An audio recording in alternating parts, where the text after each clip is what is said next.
అంతేగాని వారి బిడ్డలు తీసుకెళ్తానికి నేను పరిగెత్తకూడదు, వారి బిడ్డల కోసం నేను పరిగెత్తకూడదు. హల్లెలూయా. శ్రద్ధగా వినగలుగుతున్నావా దేవుని మాటలు? అసలు లోపలికి బయటికి లోపలికి ఇది ఏమైనా సినిమా అనుకుంటున్నారా?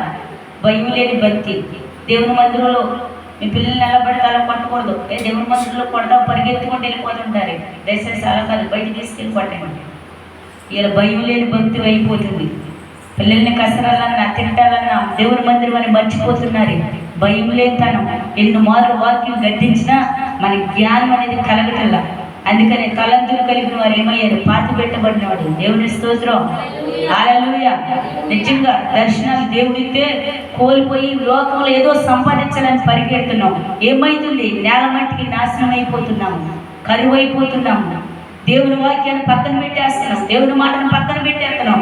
మన సొంత తలంతు, సొంత ఆలోచన, సొంత మాటకే లోబడుతున్నాం. కానీ నా దేవుడిచ్చిన కృపను బట్టి ఎదిగేవారుగా ఉండలేకపోతున్నాం. దేవుని స్తోత్రం. నా ప్రియ సహోదరి సోదరుడా, నా జీవితంలో నేను ఒకప్పుడు నా బిడ్డలను పెట్టుకోవడానికి పట్టిన అన్నం లేని పరిస్థితి, ఆయమనంగా వస్త్రం కట్టుకోలేని పరిస్థితి, కన్నీడు, వేదన, నిద్ర లేని రాత్రులు, కనీసం వర్షం అప్పుడు తలదాచుకుంటే కూడా నీడలేని పరిస్థితి. కానీ నా దేవుని మాటని శ్రద్ధగా విని నమ్మేరు కాబట్టి ఈరోజు నా ప్రభు అందరి మీద వచ్చాడు. దేవుని స్తోత్రం. ఈరోజు నువ్వు ఏం చేస్తున్నావు? ఎలా జీవిస్తున్నావు? ఎలా బ్రతుకుతున్నావు? దేవుడిచ్చిన తలంతుని పాతి పెట్టేస్తున్నావు, దేవుడిచ్చిన దర్శనాన్ని పాతి పెట్టేసావు.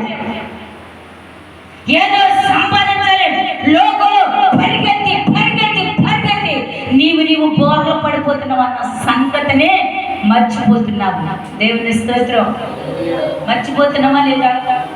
ఒకప్పుడు నిజంగా ఆ సుగాను కీర్తి అంటే చక్కగా డైరీ రాసేవాళ్ళు. ఈ గ్రామం కోసం కానీ, ఇతరుల కోసం కానీ, పెళ్ళిళ్ళు లేని వారి కోసం కానీ, తాగుబోతులు, దొంగలు, యవిషాలు, మోసగాలు, అబద్ధికులు అలాంటి వారి కోసం వాళ్ళు ఒక డైరీని పెట్టుకుని ఆ డైరీలో రాసి వారు అందరూ కూడా కలిసికట్టుగా ప్రార్థన చేసినప్పుడు దేవుడు అద్భుతం చేసాడా లేదా? హల్లెలూయా. చేసాడా లేదా? గ్లాస్ డోర్లు వేసాడు, బయటకు వినపడిపోతే గ్లాస్ డోర్ తీయాలి, బయటకు వినపడాలి. రేపు నుండి బాక్స్ అక్కడ పెట్టండి. మీరే పెట్టుకుని రక్షించబడటం కాదు, 4 గోడల మధ్య ఉండటం కాదు. వాక్యం బాక్స్ రేపు నుండి ఎవరు వచ్చినా సరే అరుగు మీద బయట పెట్టండి. 4 గోడల మధ్య ఉండటం ఏంటి? వాక్యం. హల్లెలూయా. మన నలుగురికైనా వాక్యం అవును కదా? మన తలంతులు బట్టి, మన ఆలోచన బట్టి, మన నడవడికను బట్టి. మీకు గమనించారా?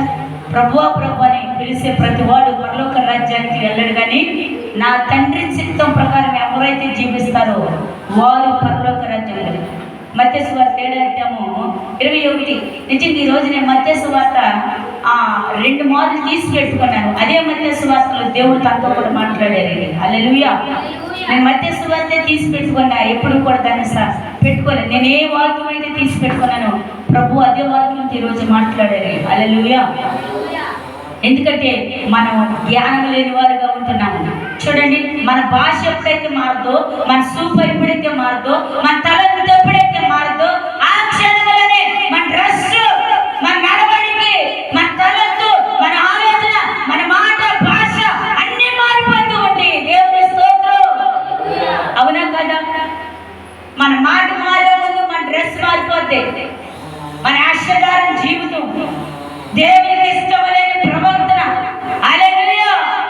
హల్లెలూయా. దేవునికి విరుద్ధమైన నడిచే మాటలు.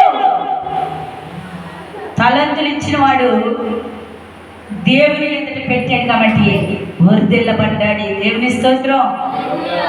వర్ధిల్లబడ్డాడా లేదా? ఎప్పుడైతే పాతి పెట్టాడో వాడు బోర్లుగా పడిపోయాడు. ఈరోజు దేవుడిచ్చిన తలంతు కూడా పాతి పెడుతున్నాము. దేవుడిచ్చిన తలంతు కూడా పాతి పెడుతున్నాము. దేవుని స్తోత్రం. వారి పిల్లలు వారు ఏడుస్తూ ఉన్నప్పుడు మీరు ఎవరు చూడొద్దు, న్యాయంగా చూడండి శ్రద్ధగా. వారి పిల్లల్ని వారే జాగ్రత్త పెట్టుకుంటారు, వారి పిల్లల్ని వారే ఊరుక పెట్టుకుంటారు. మీరు న్యాయంగా చూడండి, మీ మనసు వాటి పెట్టవద్దు. మీరందరూ కూడా పొద్దున్న పువ్వులు తిరిగినట్టు అది తిరగంత అవసరం లేదు. వాక్యం ప్రామాణికత. ఎందుకంటే ఈ రోజు నా మాట రేపటి దినాన్ని లేవు. దేవుని స్తోత్రం. హల్లెలూయా. ఎంతో బయటికి వెళ్ళా లోపలికి రాను, బయటికి వెళ్ళా లోపలికి రాను. నేను కూర్చున్నా కానీ ఉడికిపోతుంది కోపంతో. శ్రద్ధగా వినాలి దేవుని మాట, భయము భక్తి కలిగి ఉండాలి. హల్లెలూయా. ఎవరి బిడ్డలు వారు త్యాగాలు చేసుకుంటారు, వారి బిడ్డల కోసం మనం పరిగెత్తవలసిన అవసరము లేదు. వాక్యంలో ఖండించి మాట్లాడాలి. దేవుని స్తోత్రం. దయచేసి ఆ మాట చదవండి ఒకసారి త్వరగా. నేను వాక్యం చెప్పాలని కాదు కానీ ఆ మాట చదువుతుంది.